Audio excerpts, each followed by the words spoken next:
This is Mark Waid, writer of Superman Birthright, and you're listening to Krypton Report. Up in the sky, look!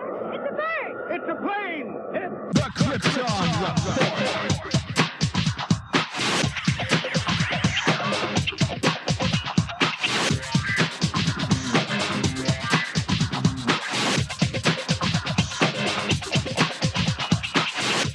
I am your host, Tyler, and welcome to Krypton Report, a podcast dedicated to all things Superman, Supergirl. We're going to look at the Supergirl TV series, as well as the Krypton TV series, anything that has to do with the characters in their world. Comics, movies, TV shows.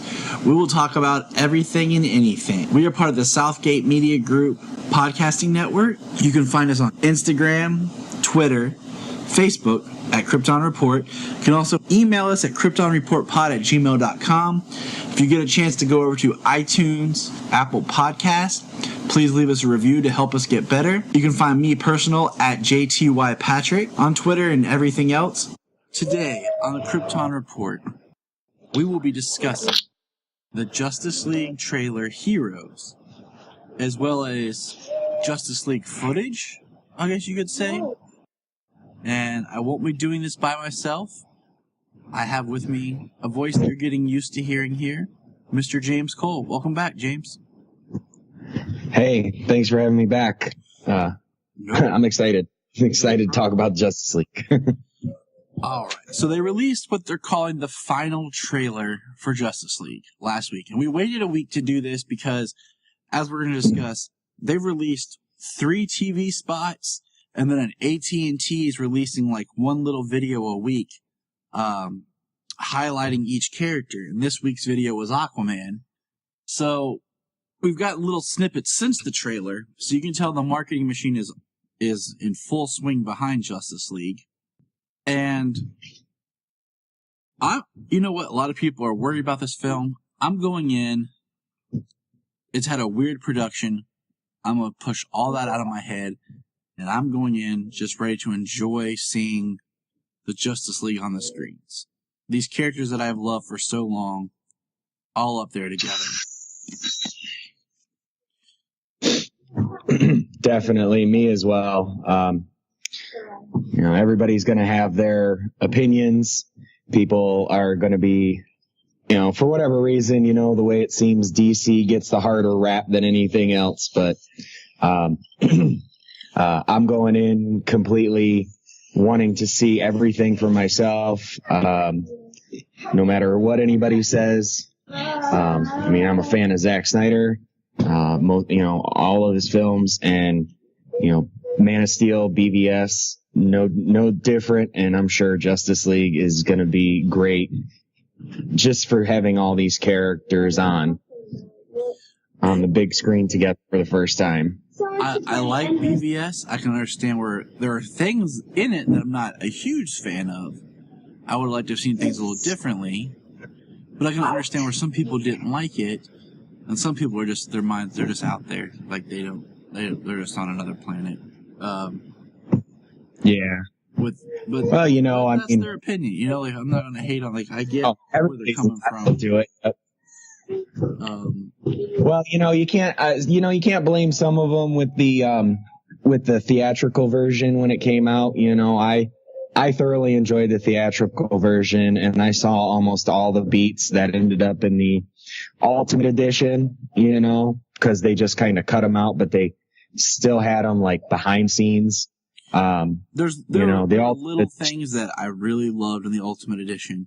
One being, I just liked the line about the wheelchair was encased in lead.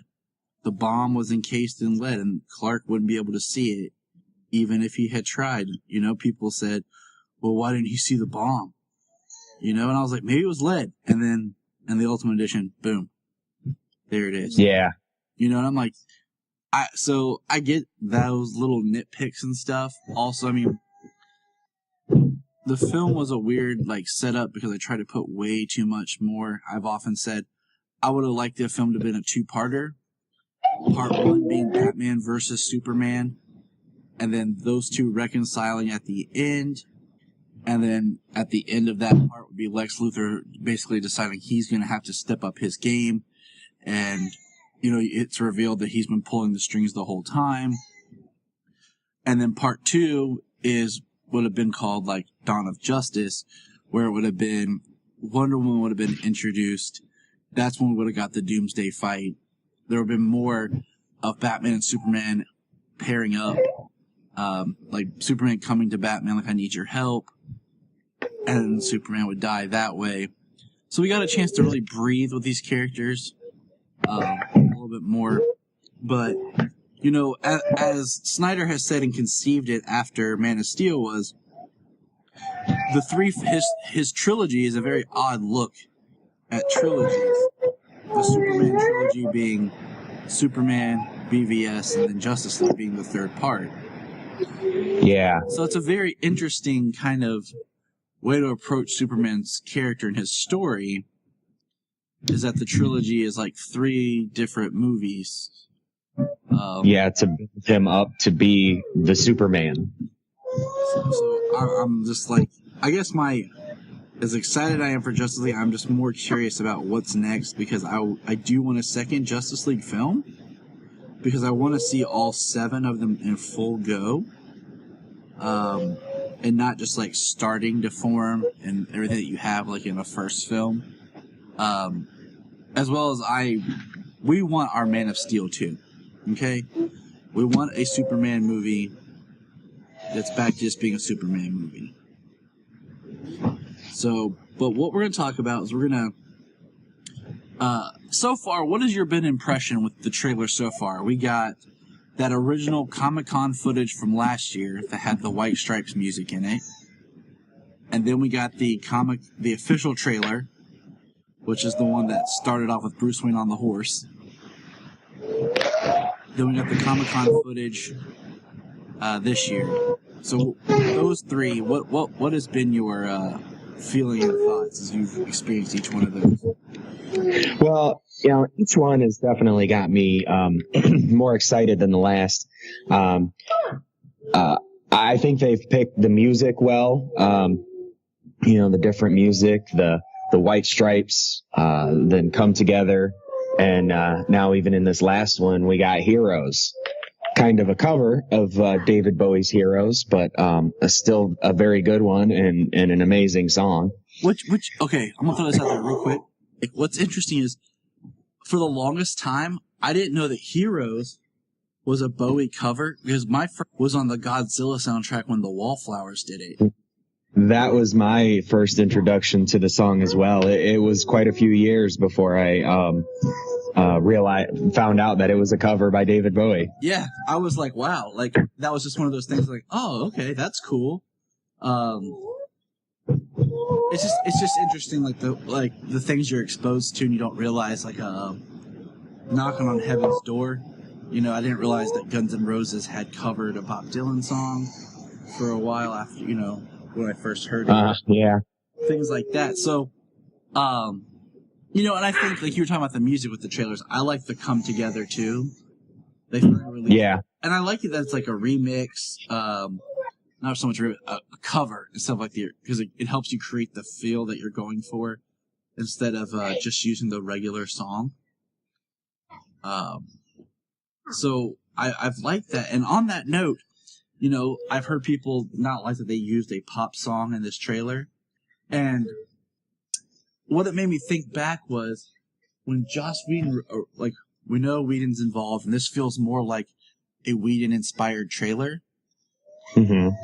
The first trailer for the Avengers, if I remember, had 9 Inch Nails, We're in This Together now playing. And this is kind of what that reminded me of.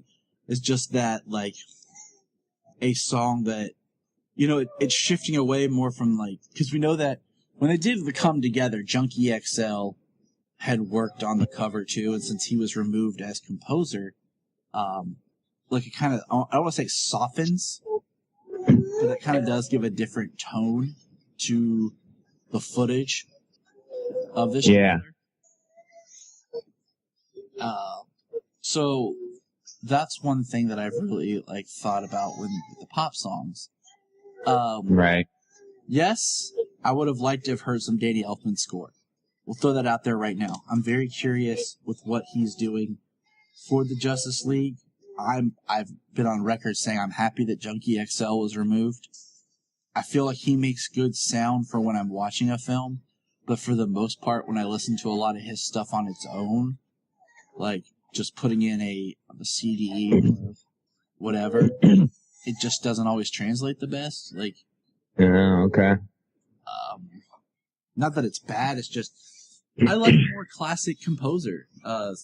In the sense, like, even Hans Zimmer kind of bounces in between because, you know, you think about he uses that modern edge, but at the same time, that piano part for Man of Steel, the beginning is extremely beautiful and simple. Oh, yeah. Yeah. His score for the last two films is just absolutely beautiful. The different releases, you know, each release since this film's been in development for so long, you know, each release just tiny bits of footage, you know, slowly revealing just a little bit more each time it comes out, and the music that they put with their reveal works. You know, it's come together really well, and you know the way that in this one, the way Heroes works so well, because they have to become, you know, that the heroes, that team. Yes, hold on. I'm gonna grab my baby. Hold on a second. Yeah.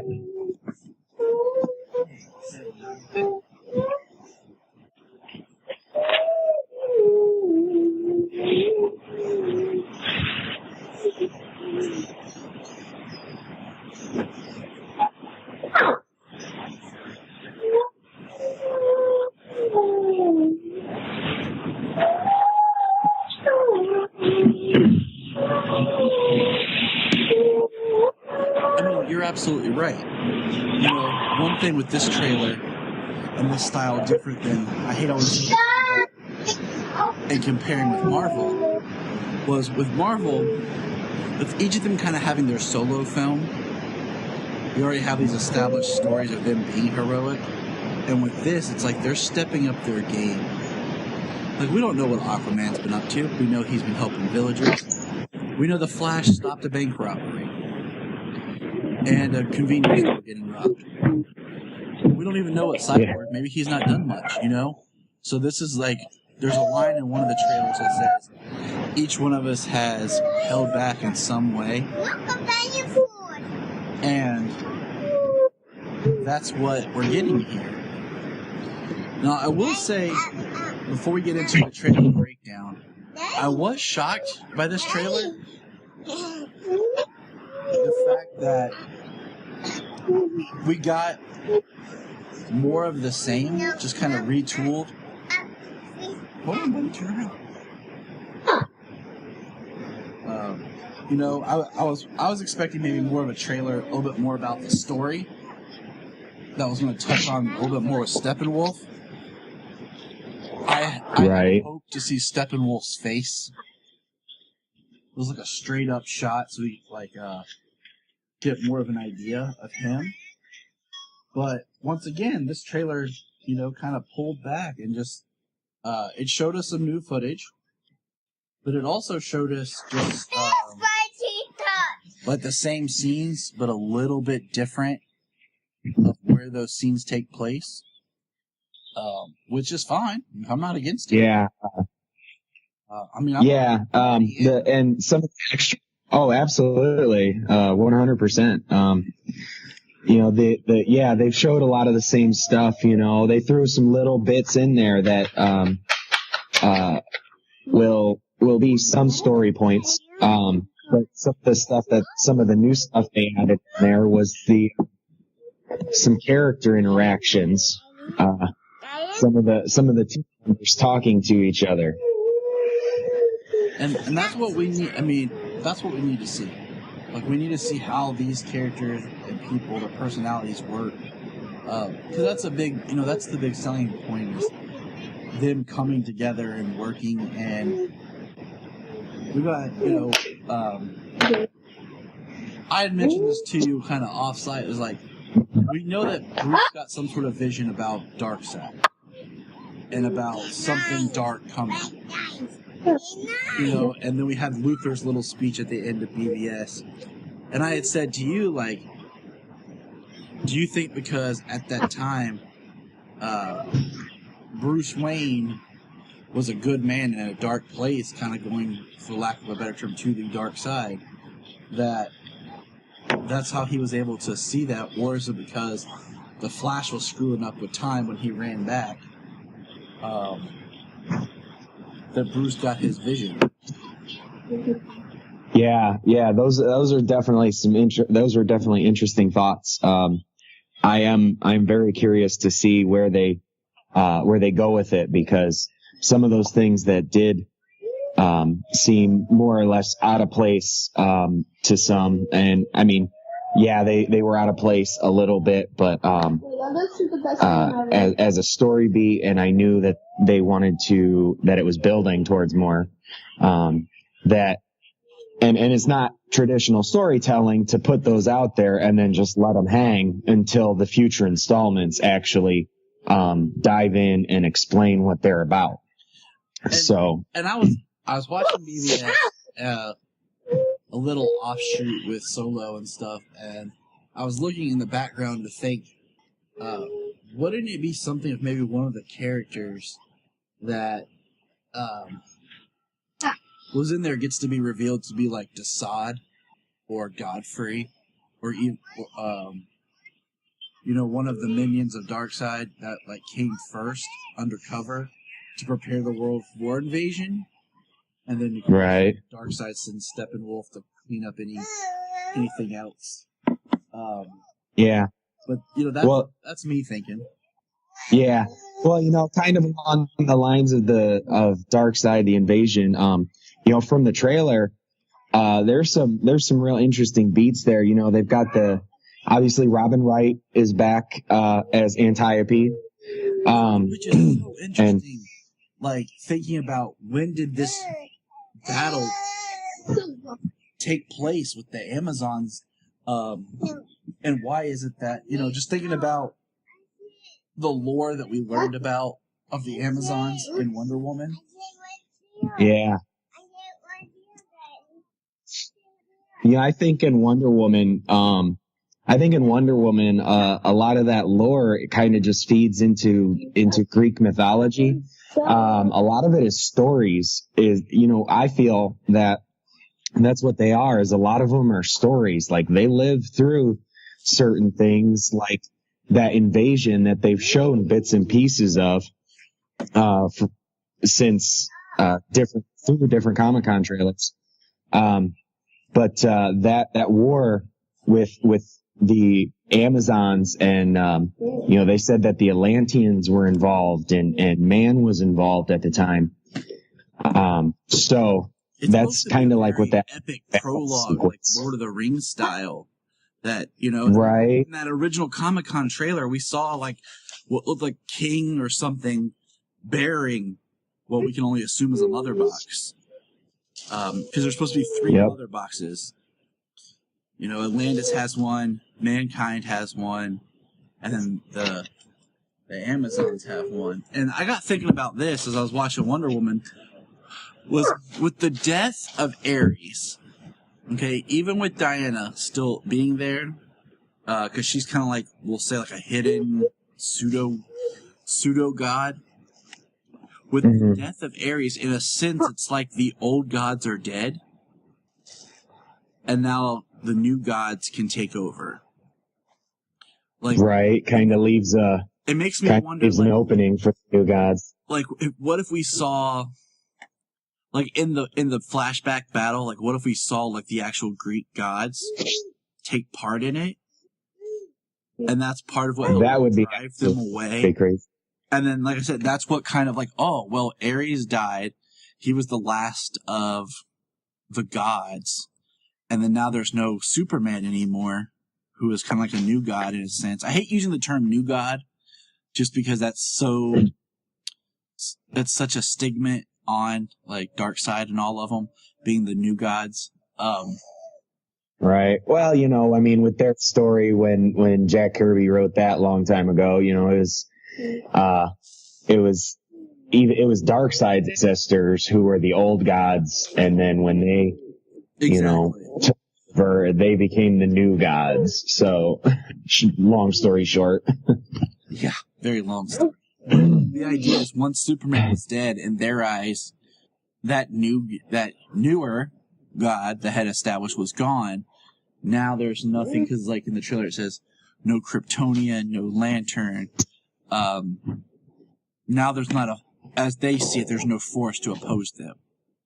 Yeah. So that would be really cool. It would also be cool if we see something like with Poseidon as being like a reason or a way for the Atlanteans, just tying that back together. Mm-hmm. Now, well, that's supposed to be where where the trident came from. Exactly. For the Atlantis. So, it all does tie together. All right, so we're gonna jump into the Heroes trailer, and we'll as we go through it, we might jump back and hit high points or things we've noticed from the previous trailers. Because we could be here all day if we looked at all the trailers. And then, like I said, the TV spots that come out, and there's little things in there, a shot here and there.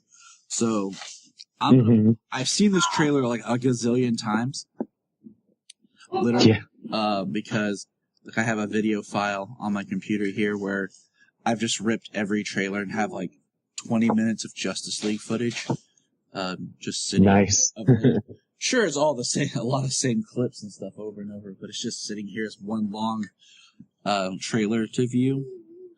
But we're going to talk about, when this trailer was coming out, there's a few things I wanted to see. I wanted to see Steppenwolf's face. I wanted to hear some Elfman score. I wanted to see the credits. And I wanted to see tickets now on sale. I did not want to see Superman. I was like, as much as, yes, I want to see Superman, okay? I don't want to see him in a trailer. I'm okay with the marketing. With him not showing up, we not seeing him. Because, we know he's coming back. It's really built the anticipation of Superman's return. Exactly. And I don't think they need him to sell this film. I think just watching this, just watching the trailer, and it's going to come out, when this film's done and over with, it's going to be like, who do you like more, Aquaman or Flash? That's what it's going to be when this movie ends.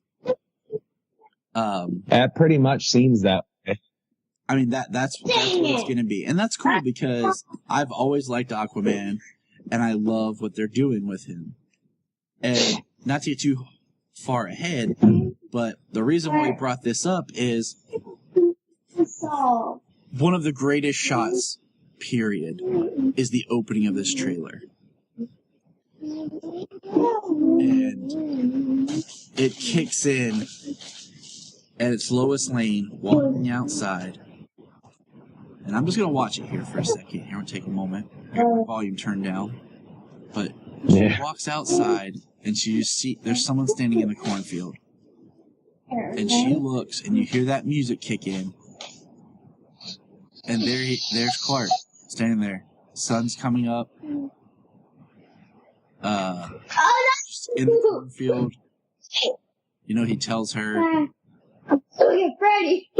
Take that as a yes. She's just wearing the ring, and it's just nice to see Henry's face.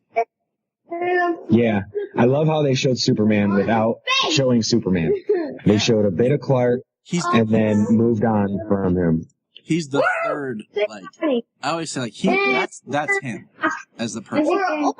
And as the person that he is we see the most of in Man of Steel. We have Clark, the exaggeration that he has to become to hide, and then Superman, who's more of this stoic figure that he presents himself as, and then you have him as himself, and that's what we see here. Kind of a callback to Superman the movie with of shirt in the field, the sun, right? Come on. I know. I like the callbacks. I like the contrast they did. Almost a similar scene of looking out across the field, just the sky, a person in the field, from BVS, Bruce's dark place in BVS, and the dark and dying fields, and then in this, the vibrant colors and the sun rising. I mean, it just brings you such happiness right off the bat, and then you hear that score kicking. And it's just like, man, this is what I'm waiting to see. And I'm like, and then like, you know, we have the flashback segment of her dumping to remind you, like, her dumping the dirt on the grave, and then it's cut to where she wakes up like it's a dream. And it makes me very interested how the scene's actually going to play out in the movie. Me too. I think and I hope that this scene is cut to look like a dream for the trailer. I kind of hope that, you know, after his resurrection, that the first thing he wants to do, the first person he wants to see is Lois, and that's what he does. So I'm thinking that, you know, that's just cut. It's just made to look that way. I think that, you know, he's going to actually, this is a real thing, that his return to Lois. Exactly. And I mean, and then the shot of her waking up is just so contrast to being dark, about like how the world feels empty. We hear more of the reports about crime being up, world without hope. Terrorism, Superman. We get another glimpse of that London. It looks like the attack where Wonder Woman shows up. But like another quick shot of parademons, looks like attacking the Amazons. And then, of course, we see Steppenwolf descend down in the same shot. the quick shot. Now, this has been something that I've heard people debate is, well, it looks like a male warrior. Steppenwolf attacks with an axe. He's either turning to ash or he's turning to a parademon.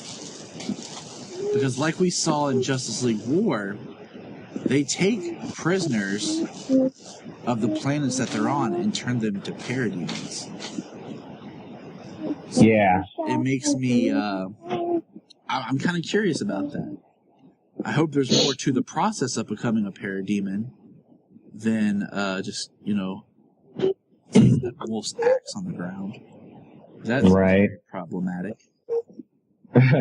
It kind of does, and I think there's probably more to it than just, you know, just the axe to the ground being a painful transformation. I think with the slow reveals of, you know, Steppenwolf being the villain in this, not seeing Darkseid or possibly seeing anybody else for who knows how many more movies, that you know, parademons aren't taken back to Apocalypse to be tortured and transformed by Desaad, you know. So there's more of a way to do that on the battlefield and you know, turn the tides their favor by, you know, transforming them into the parademons, you know, mid battle, and have them turn right back over the other way. And I agree. Like, I hope there's, like, I mean, if he has, like, because it looks like there's apocalyptic tech that he brings with him or something. It's kind of hard, like a ship or something. If it happens in the ship, fine. You know, I think so far, like, I like the look of Steppenwolf. I like that he's bigger than them.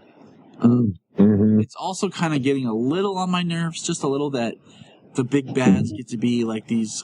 They cast great actors in the role, but then they're like motion captured. Think about, you know, in Man of Steel, Zod's armor was all motion capture. It wasn't really there. And then we had Doomsday, of course, motion capture. Oh yeah, motion CGI. And then, you know, I But think the side Ares, Doomsday, big, posing. That was a nice touch, though. yes. And then you think about Ares, like, I was looking back at when they released, like, the toys and what Ares was supposed to look like with the official Wonder Woman toys and everything. And then the Ares, when we got him in the movie, he was different. And it makes me wonder if they decided to change it during post-production because he's like all CG outfit and everything. Yeah, metal armor he got from all the metal and weapons around him. And so when we look at Steppenwolf, I'm like, man, you have a great actor. He has a great voice. And, you know, he's all CG'd, and I'm like, I can get to a point, but at the same time, I'm like, man, I just would like the actor to... Because when it's like that, it makes me question, like, was the actor on set for a lot of the action scenes, or was it like they just filmed him in a booth to get his face, like, recognized and his voice, and then just molded that CG with the action created by the stuntman or whatever who was on set. You know what I'm saying? Mm-hmm. Yeah. Yeah. But I like that the villain is Steppenwolf. I like that it's someone that has enough of a back and forth storyline where we can do something different with him. And it's someone that people don't know. And it also leads to Darkseid being present in some form if he wants to show up in another movie or if he shows up in this movie. We don't know, because, I mean, honestly, as we go through this, if this is the last trailer, we're not getting much more than what we've already seen. The biggest chunk of what was new was in the last trailer, where we actually saw Steppenwolf more. This is more like we see, like, the before shot or a different angle of a shot we've already seen. You know? Yeah, with Steppenwolf, you know, they've shown him in so many different spots. So, you know, I mean, he's got to be more than a physical presence, you know, just being big, you know, just being a big, powerful bad guy. You know, he's in Atlantis. He's in the ancient war. He's fighting them in, it looks like, at least a couple of different places. Yeah, because it looks like he takes on Wonder Woman. She's trying to fight him by herself. He takes on, looks like he fights Aquaman in Atlantis, and I wonder if that's when Aquaman then decides to go back and reconsider Bruce's idea. Now, looking through the trailer, one of the shots that I think is interesting is where it looks like a bunch of parademons are coming out of a nuclear power plant.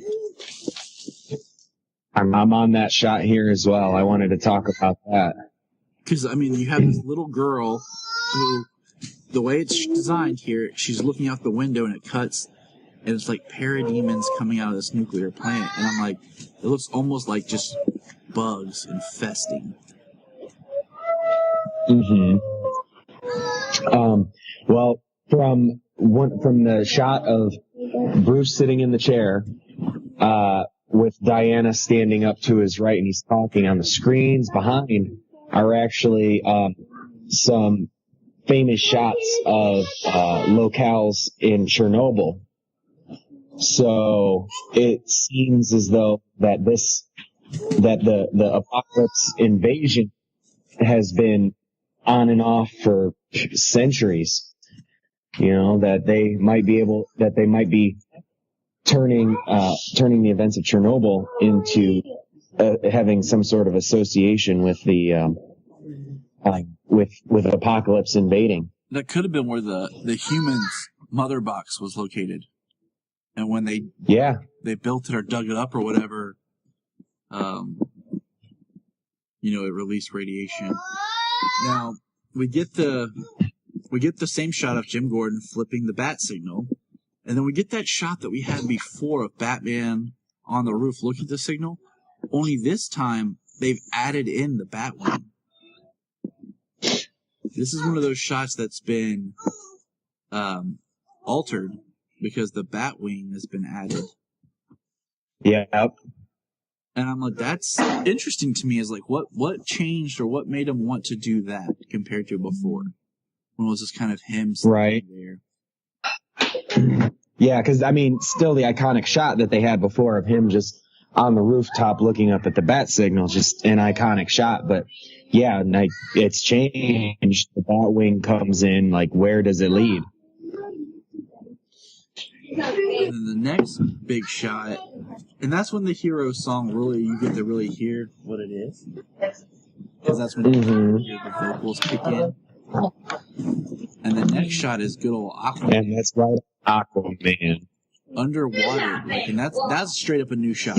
That's straight up new footage of him. And I think the water scenes are what I'm interested in the most. As far as like the technical aspect, making it feel like they really are underwater and that the water is physical presence. And it just looks, it looks awesome. Oh, big time.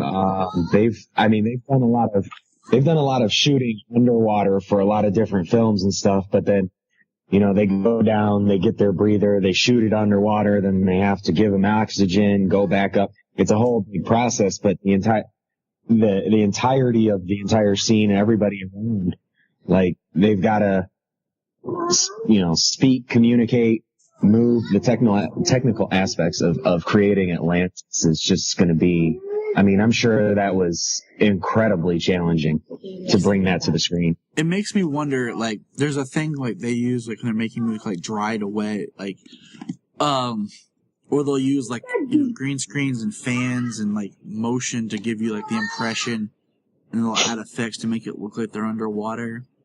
And in some instances, it can be okay, and some it looks just awkward. And then I think, like, well, would they do something like, and I hate to even reference this, but it's the only way I can think of, in Star Wars Episode 1, when they go to the Gungans underwater, and you kind of wonder why are the Gungans in these, like, bubble places dry when they're technically, I guess because they're amphibious, they don't need to be in the water constantly. But would the Atlanteans have something like that, or would it just be open water the entire time? So I'm curious about what the Atlantis is going to be like in that sense. And then the trailer shifts. We see Wonder Woman standing on a Justice statue by the sword. Mm-hmm.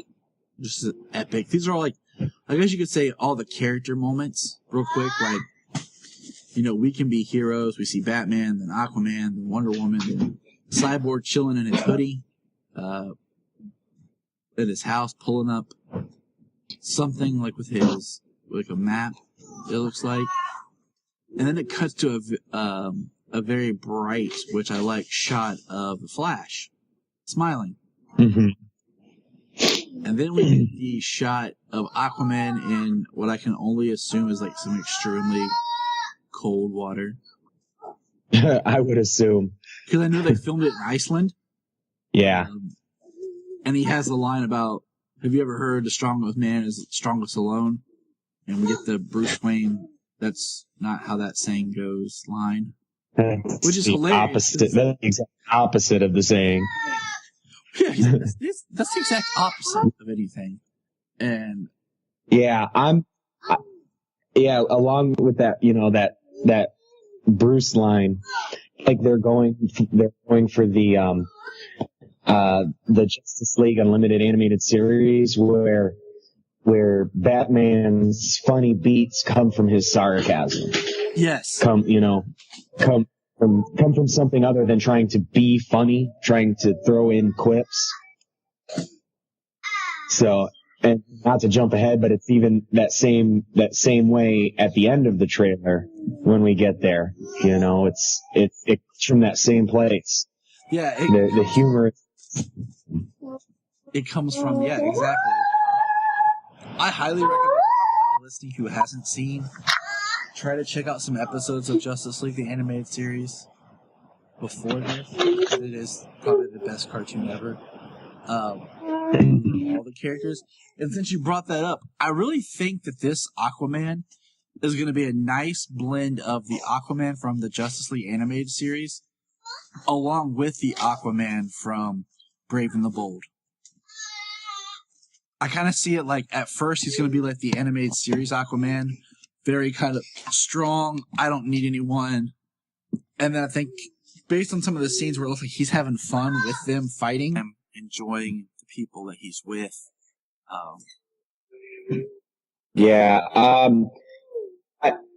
Part of my favorite thing about the DC universe so far is the way that they're introducing these characters.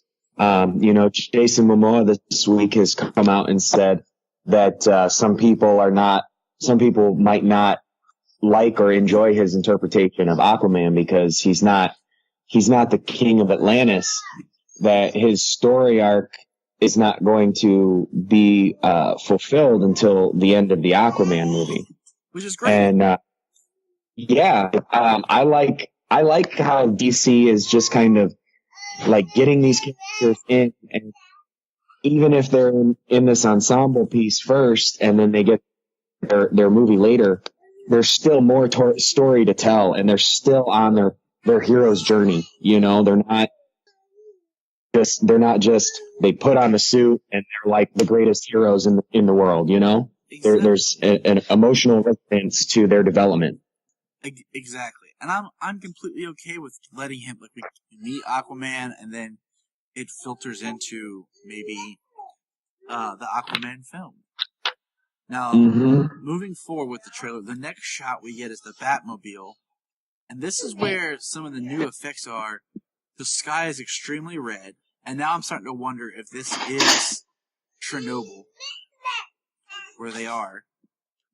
But we have what looks like purple crystal. I'm not sure if it's like purple, like ash or tentacles or what that kind of keeps like spreading over. And we have the Batmobile running down, and we get an awesome front view of the cannon on the Batmobile that blasts. We see that gun. We see that shell casing. Kind of looks like when they introduced the cannon first time in Arkham Knight. Yeah. So we have that kind of like mysterious scene, and now that I think about it like more and more, I'm wondering if a lot of this battle that these scenes look like take place, if it is in like Chernobyl, an area where, as we all know, is you can't have these hero battles now in an area that's heavily populated. So it'd be somewhere that's not populated. Yeah. For some reason, since Man of Steel, these battles can't be fought in a populated area. Even though Ultron tried to just, destroy a whole city by lifting it in the air and destroy things. And you got to give it to them for giving them the thing like, the civilians come first, save people. That was a great beat, but it's like lift this entire city, destroy an entire city to destroy the planet. And, there's really nothing wrong with that. But, alien comes to destroy the planet and is destroying a city. Same thing. And like, it's outlandish. I think my favorite meme I saw yesterday was, it said, why is it, and I think you posted it or commented on it, like, why is it that DC gets criticized saying it's all too CG? And then it shows the image of Guardians of the Galaxy, Thor Ragnarok, where you can tell right now Thor Ragnarok's heavily CG. And it's like, everybody lets that slide with Marvel. But when it comes to DC, people are like, oh, look at all that CG. Yeah. And same beat, I had a meme too. It was Thor, the world is going to be destroyed. My world's end. It's be funny and laugh about it. But then when Superman is, in the exact same situation, actually is carrying the weight of the world on his shoulders, and he's showing it. Yeah, everyone puts him down because like it is a double standard. It straight up is a double standard that we're getting from the whole Marvel and DC back and forth. And I love the Marvel movies. I've seen all of them. I'm going to see Thor Ragnarok. I do feel that they're kind of doing a disservice to the Planet Hulk storyline. We'll see how it goes. I'm still going to see it. They're fun and enjoyable. I agree on both. That, On both of that. I'm going to, I like them both. yeah, that's about all I just on that. So the next shot we see is one we have seen before, and it's the Flash doing a stance, and then he takes off running. But what's fun to point out with this shot is, yes, it looks like it's at Heroes Park, but what's interesting is how brighter this shot looks, and how in this scene his lightning now looks more white compared to the previous trailer where it looked more blue. Mm-hmm. And this scene is definitely more like vibrant. And then the next scene is where we can see is Steppenwolf punching Aquaman underwater. And Aquaman, Well, before that, during the Flash run, the thing I'm curious about is you see Flash's foot like hit the corner of a step, and it looks like things are like the concrete and stuff is breaking around his foot. yes, it does. It's going to be interesting it's going to be interesting the way they talk about and utilize Flash's powers. I think it's going to be something a little different than the thing we've seen before, especially the Flash TV show. I agree. I'm curious about how just the seeing we've only seen these two shots basically of him moving. We see in the trailer, so it's curious about how they show him move more. There's a scene, and I don't think it's in this trailer again, where it's like he pushes and fights some parademons, but it looks like he's so fast it's almost like he's there, then he's not, like he moves without us even being able to see it. So I'm curious. Yeah, that one where it looks like it just looks like he pushes the parademon too. It's like he's so fast that just pushing him like that, I mean, like sent him through those doors and smashing into the wall, like with so much impact, with so much force.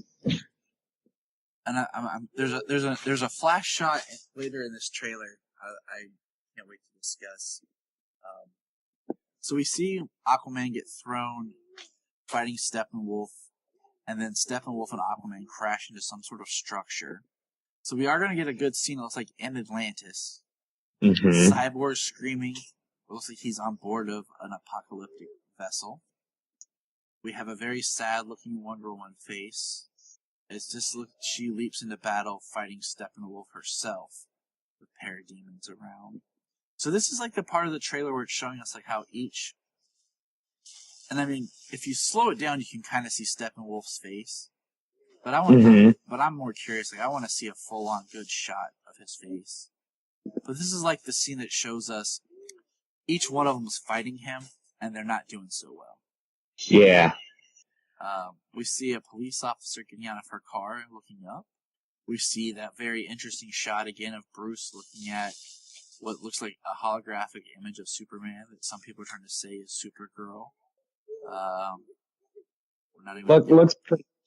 Yeah, it looks pretty much Superman to me. The boots, the pants, you know. It looks a lot like. It's a hologram, and I'm just gonna go with it and not pick it apart. Just let it go. We see the if you seek his monument, look around you from BVS, and then we get this awesome shot of Wonder Woman stepping on her sword and flipping it up and catching it. It just looks like she's about to go like VA on somebody. Mm-hmm. And then the next scene is you got to pay quick attention, but it's Cyborg taking off. But if you look, Steppenwolf is behind him on the ground. And like Steppenwolf's getting up as Cyborg takes off. So it was that Cyborg's battle with Steppenwolf on his own. All right, then a quick beat of the Flash. Once again, we've seen this before, but looking at it now, like it just looks brighter. And like I said, the lightning looks white. And then we get a different look of what seems like that image where he touches Wonder Woman's sword. That's what it looks like. Yeah, that's an interesting scene. I kind of wonder if she's like in a bad position. She loses a sword, it's falling, and then he just swoops around, stops it in midair, and she's able to like, you know, get it and keep going or something. That's going to be a quite interesting use of how he's able to use his speed to help people out in those times of need like that. Exactly. And then we get Batman putting on his goggles. And then Lily's piloting the Flying Fox towards a giant dome of energy. Mm-hmm. And then we see Aquaman in the sky, stabbing a parademon, then he's falling. And this is where I say, like, it reminds me of more of this Aquaman right here is going to be more along the lines of, like, the Brave and the Bold. He gets caught by Cyborg with the great line of, "Ride's not over yet." And he just... My man. And, yeah, he's just he's like, yeah, man, like, throw me back in there, I'm ready to fight some more. Like, he just... Right. And every shot, this is a different shot of him throwing that trident into a parademon. But every time I see him fucking whip that trident into a parademon, or that one where he sticks 2 parademons with it, it's like, he's gonna be dangerous. Oh, yeah. I love it, though. It just looks fun. Spearing some parademons. And then we get Bruce in the Batmobile. And this is like a shot before a shot we've seen. The parademons are ripping off the top of the Batmobile. And then here comes Wonder Woman, and she takes them out. And this shot we've actually seen before, but it wasn't red. Like, we didn't have all the red that we have here. Mm-hmm. And we didn't have, like, there's a little bit of those purple thingies showing up. But this is where the shot gets really good for me, is we didn't have this before. The Flash runs by. Yep. And to me, like, it's so interesting because I'm like, it kind of shows just them more together. Like, and then we get the half smile shot of Wonder Woman. Another shot of Batman. Just awesome. In the Batmobile shooting guns, having a good time. And then we get a huge wide angle shot of, and like, the more we talk about, I feel like this is Chernobyl. I'm gonna say that some more and more. Like, because we see more of the red, but like these purple thingies, and we see the Batmobile shooting and driving through.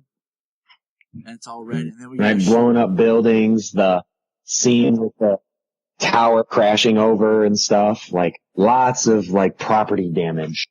Yeah, which is the best. And then we get the Aquaman on the Batmobile again. Doing his And this scene was... Which I like the... Sorry, go ahead. No, I was going to say, the color's a little different. It's more red, vibrant, compared to before. But what were you going to say? Well, then that jumps over to one of the TV spots that came out, this week, where he says, he tells Batman that you really are out of your mind. And Batman says, back to his, sarcastic humor there, "I'm not the one who brought a pitchfork." Yes. I was going to mention that too, like, from the TV spot. Like, I love that. And then we get the closing shot. Scene is the Barry Allen with Diana and Bruce, and the bat signal shines, and he's all excited, like, "That's your sign, we gotta go." I mean, and then, like, he lowers his voice. And it's just kind of funny because, like, he has all this youthful energy. Right? You're about to out Batman right there. He's so excited for everything, and then, like, Batman's like, "I'm old, I'm in my 40s. And he's like, "Yeah, that's my sign, we need to go." And then he, like, looks at Wonder Woman, and Wonder Woman's like, "I'm like, hundreds of years old, guys." And, they go off together. And that's the beat the trailer ends on, which is fun. And it hints at, it makes me wonder if we're going to have some sort of, like in the Justice League series, Bruce and Diana, like, love story type thing. Because, Steve's dead. I'm not opposed. I'm not opposed to it. It definitely played for some good story in the animated series. I feel that it could work because, Steve being the first man she knew, the first man she fell in love with, he had that good spirit, that strong warrior spirit, and, did what he did, sacrificed himself. And, I feel that she could kind of see that same thing in Bruce, you know? So, I mean, I think it could work. I agree too. It also, I think, I liked it in the Justice League cartoon, and like you said, I think it could work. Now, looking forward, I'm going to kind of skim through this here. They released a trailer that same day on Instagram. It was a little different. We have a shot of Alfred talking to Bruce, saying things about his team, and what else was different? Yes, here? that's the Unite trailer that they released on Instagram. Yep. And then we see what looks like an Amazon glowing with power, shooting an arrow at an apocalyptic ship. Batman. Which I assume is probably the ancient battle. Yeah. Down an apocalyptic ship with an arrow of some sort. We have Batman using his grapple hook and kick some parademons. We get during the shot that we have seen before of Aquaman like stopping the water or parting the seas. We get a shot real quick of him moving backwards, but we see it from the ground, so we see the trident go through the ground. Yes. Which is very interesting to me, the water scene. I mean, obviously Steppenwolf and some other apocalyptians, they would have some power to, you know, move earth and water, just saying that much power, you know, not particularly control of earth and water, but enough power to move that, you know. So is that coming at him, or does that have anything to do with perhaps Joe Manganiello's tease at New York Comic Con, where he wore that Legion of Doom shirt with the same font as Justice League? Man, I was gonna like, bring could that that up. be could that be some sort of a hint at, you know, the Legion of Doom, Ocean Master, an early look at these characters or something? I was thinking more of Black Manta. Yeah. I hope they play Ocean Master out, which I feel they do, where he's kind of like, you don't realize he's a villain. He is a villain kind of thing. But we're going to get to that, Joe, here in a second. So we get the next clip is Diana, what seems like it's a beat right after she flips the sword back in her hand. She's yelling as she jumps through the air. And then we see Steppenwolf on the ground where Cyborg lands. What else is... Oh, then I have them all together. So then the next TV spot shows the Justice League, like, coming up in the Batcave. Like, an underwater elevator, and Flash is just, like, ear-to-ear grins. We see where Bruce says, I need warriors. We see Aquaman, just regular civilian clothes. We do get a beat shot early. We had seen before where Aquaman looks like he's standing on a rock in the earlier footage. In this, we see him coming from the air and lands on it as if he jumped from somewhere. But once again, like, just looking at the footage... that shot of them, like, coming up, there's that big noticeable gap in between people. Like,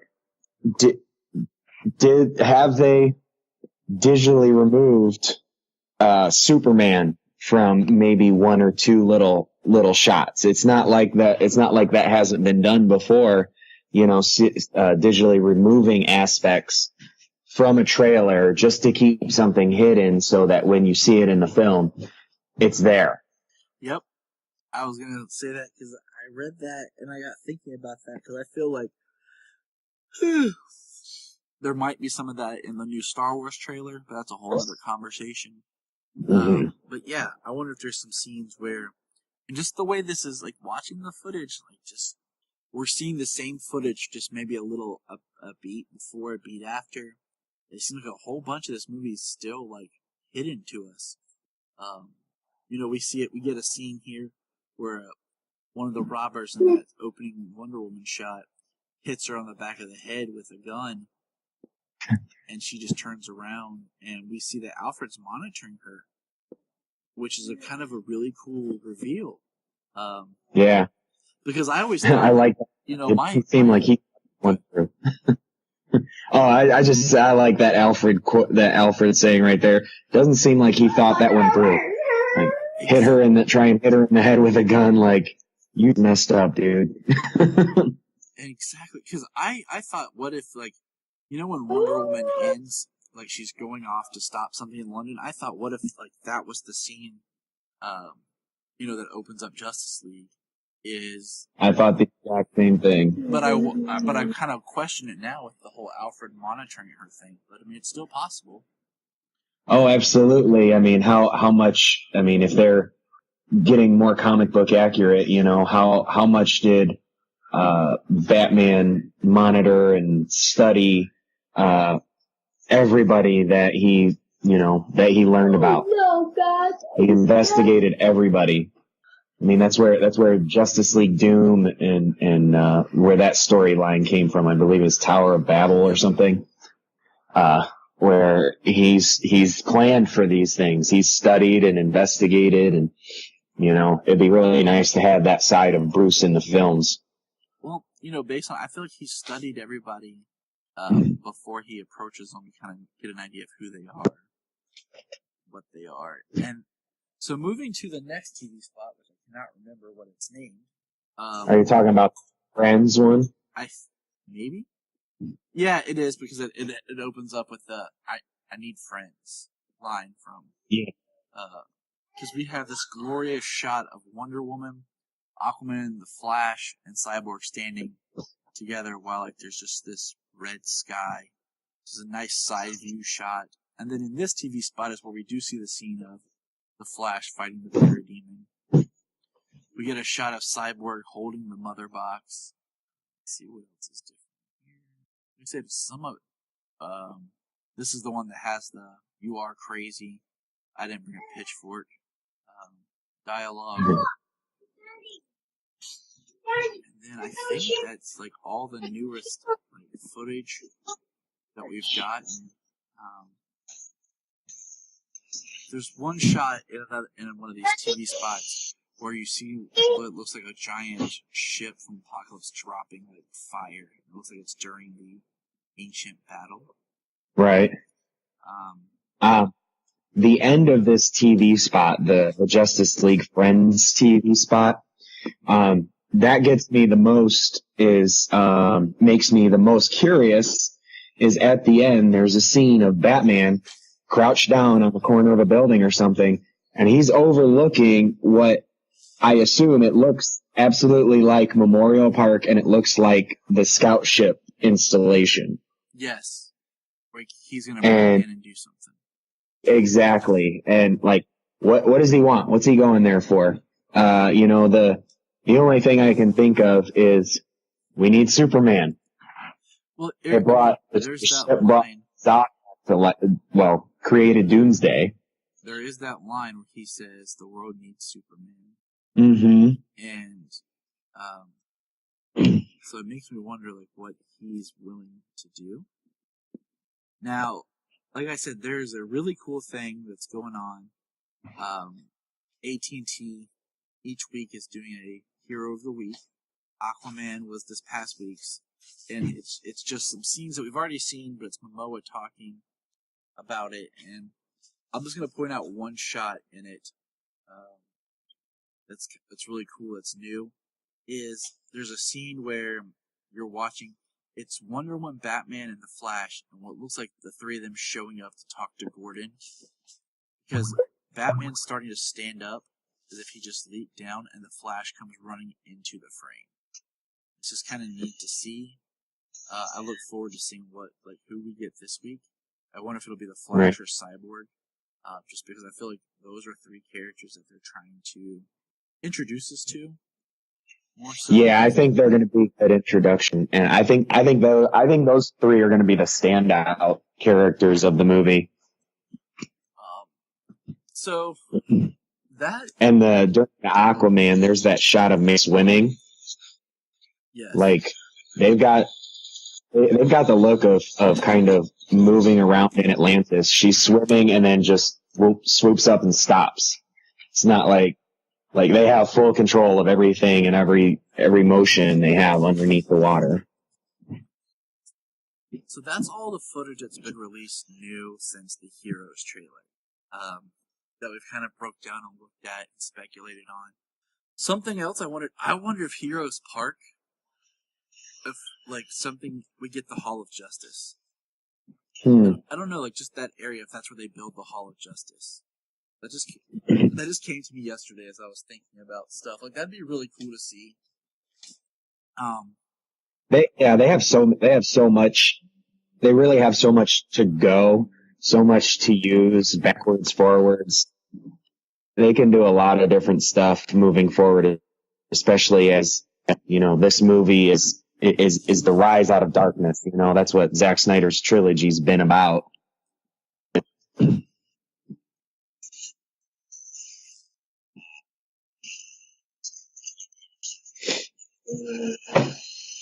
So,